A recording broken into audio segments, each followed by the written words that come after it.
Polluting sounds, in search of silence. In a self-imposed solitary confinement, 22-year-old Tom Wonnacott, a Princeton graduate student, spent 4 days lying in a lightless, soundproofed isolation chamber. Unable to see or hear, he also wore thick gloves to restrict his sense of touch. Wonnacott volunteered to undergo this experience to help US-based psychologists find out what happens to people isolated from the outside world and deprived of the normal use of their senses. While over a longer period of time such extremes of silence in conjunction with sensory deprivation are harmful, there are many today who are in search of quieter areas. An overabundance of noise has always been a significant environmental issue for man. In ancient Rome, rules existed to ensure that the noise emitted from the large iron wheels of wagons which rolled over the stones on the pavements and caused disruption of sleep and annoyance was minimized by allowing people to travel only during certain times. The same rules existed in medieval Europe.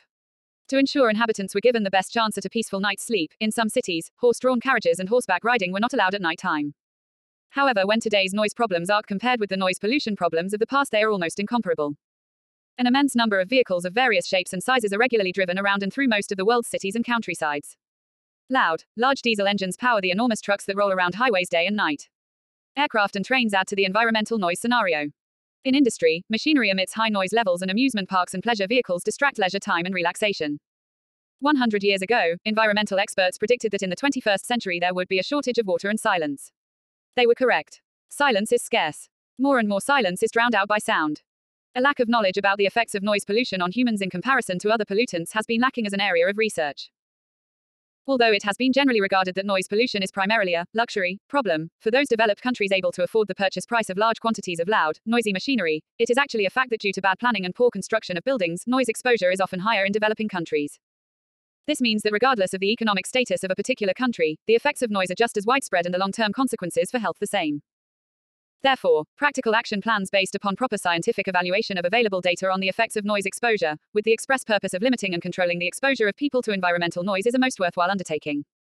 It has been well established that exposure to loud noises for extended periods of time causes trauma to the inner ear and often results in irreversible hearing loss. When it initially receives sound, the human ear actually amplifies it by a factor of 20. In 1965, in a remote part of Ghana, scientists went about studying the impact of insignificant exposure to industrial noise and transportation.